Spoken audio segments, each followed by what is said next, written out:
నడిపించు నానావా నడి సంద్రమున దేవా నవజీవన మార్గమున నా జన్మ తరింప నా జీవన మార్గమున నా జన్మ తరింప. దేవునికి మహిమ. నమస్కారం అండి. మనము వాడుక భాషలో ఉండే తెలుగులో బైబిల్ని చదువుకుంటున్నాం కదా. ఈరోజు మనం సంఖ్యాకాండానికి 6వ అధ్యాయానికి వచ్చామండి. ఇది బేసికల్గా ఎప్పుడు చెప్తున్నట్టే ఆడియో బైబిల్ కాబట్టి మనం ఏదైనా పని చేసుకుంటూ కూడా దేవుణ్ణి మననం చేసుకొని బైబిల్ని కంప్లీట్ చేసుకోవచ్చు. పైగా ఇది వాడుక భాషలో ఉంది కనుక ఈజీగా మనకు అర్థమవుతుంది.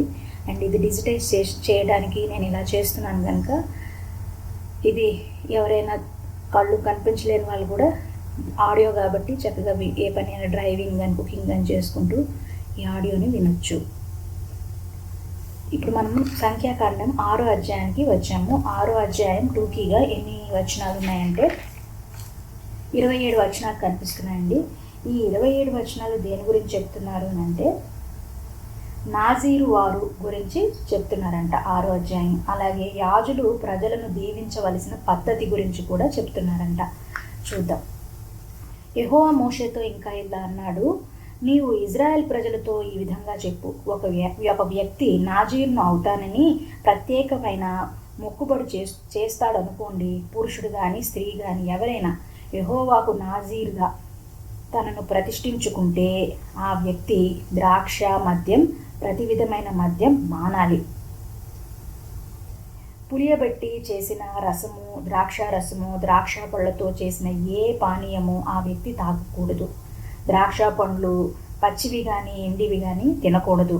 అతడు నాజీరుగా ఉన్న రోజులన్నీ పచ్చి కాయలు పై తోలు ద్రాక్ష చెట్టు నుంచి వచ్చేదేది తినకూడదు. నాజీర్ మొక్కుబడి చెల్లే రోజులన్నీ మంగళకత్తి అతడి మీద తల మీద వేయకూడదు. అతడు యెహోవాకు తనను ప్రతిష్ఠించుకున్న కాలం ముగిసే వరకు అతడు ప్రత్యేకమైన వాడై ఉండి తన తల వెంట్రుకలను పెరగనివ్వాలి. తనను దేవునికి ప్రతిష్ఠించుకున్న సంగతి ఆ చిహ్నం అతడి తల మీద ఉంటుంది కనుక యెహోవాకు ప్రతిష్ఠించుకున్న కాలం అంతటిలో అతడు ఏ శవాన్ని సమీపించకూడదు. అతడు తండ్రి కానీ తల్లి కానీ తోడబుట్టు వాడు కానీ తోడబుట్టినది కానీ చనిపోయిన ఆ వ్యక్తి బట్టి తనను అశుద్ధం చేసుకోకూడదు. అతడు నాజీర్గా ఉన్న రోజులన్నీ యెహోవాకు ప్రత్యేకమైన వాడు.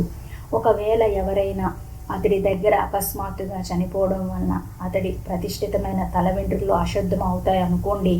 ఆ పక్షంలో 7 రోజుల తర్వాత తాను శుద్ధమయ్యే రోజున తన తల గురిగించుకోవాలి.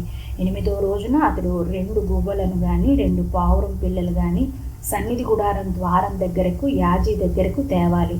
యాజీ వాటిలో ఒకదానిని పాపాల కోసమైన బలిగా, రెండో దాన్ని హోమంగా అర్పిస్తాడు. పీనుగును తాకడం వలన ఆ వ్యక్తి చేసిన తప్పిదాన్ని యాజీ అలా కప్పివేస్తాడు. ఆ రోజే అతడి తలను మళ్ళీ ప్రతిష్ఠించాలి. అప్పుడు ఆ వ్యక్తి అపరాధ బలిగా ఏడాది మగ గొర్రె పిల్లను తేవాలి. నాజీర్గా ఉండే కాలం మళ్ళీ యెహోవాకు ప్రతిష్ఠించాలి. అతడి ప్రతిష్ఠితమైన తల వెంట్రుకలు అశుద్ధమైపోయాయి గనుక మునుపటి మొక్కుబడి రోజులు లెక్కలోనికి రావు. ఆ వ్యక్తి నాజీరై ప్రత్యేకంగా ఉన్న రోజులు ముగిసిన తరువాత అతన్ని గురించిన ఉపదేశం ఇది. అతడు తన అర్పణ సన్నిధి గుడారం ద్వారం దగ్గరకు తీసుకురావాలి. అతడు యెహోవాకు అర్పించవలసినవి హోమంగా లోపం లేని ఏడాది మగ గొర్రెపిల్ల, పాపాల కోసమైన బలిగా లోపం లేని ఏడాది ఆడ గొర్రెపిల్ల, శాంతి బలిగా లోపం లేని పొట్టేలు, పొంగజేసేది లేకుండా నూనె కలిపిన మెత్తని గోధుమ పిండితో చేసిన వంటలతోనూ నూనె పూసిన అప్పడాలతోనూ నిండి ఉన్న గంప, వాటి నైవేద్యము, పానార్పణము. యాజీ వాటిని యెహోవా సన్నిధిలోనికి తేవాలి. పాపాల కోసమైన అతడి బలిని, హోమాన్ని సమర్పించాలి. ఆ గంపెడు పొంగని వంటలతో పాటు ఆ పొటేలును యెహోవాకు శాంతి బలిగా సమర్పించాలి.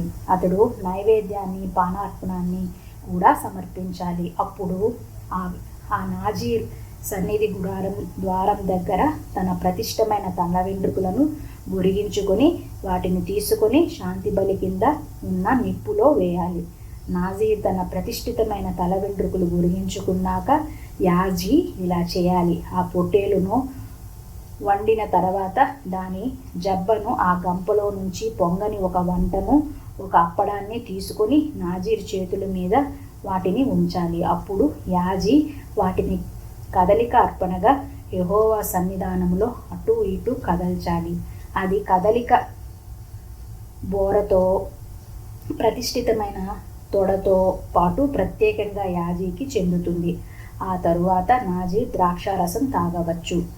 మొక్కుబడి చేసుకున్న నాజీరును గురించిన ఉపదేశం ఇది. నాజీర్ కావటం చేత అతడు యెహోవాకు సమర్పించవలసినవి ఇవే. దానికంటే ఎక్కువగా అర్పించగలిగితే అర్పించవచ్చు. అయితే నాజీరును గురించిన ఈ ఉపదేశం ప్రకారం అతడు తన మొక్కుబడి నెరవేర్చాలి. యెహోవా మోషేతో ఇంకా అన్నాడు, నీవు అహరోనుతోనూ అతడి కొడుకులతోనూ ఈ విధంగా చెప్పు, మీరు ఇజ్రాయెల్ ప్రజలను ఇలా దీవించాలి. యెహోవా మిమ్మల్ని దీవించి కాపాడుతాడుగాక.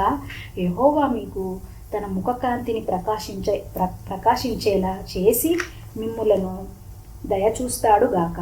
యెహోవా తన ముఖం మీ వైపు తిప్పుకొని మీకు శాంతి ప్రసాదిస్తాడుగాక.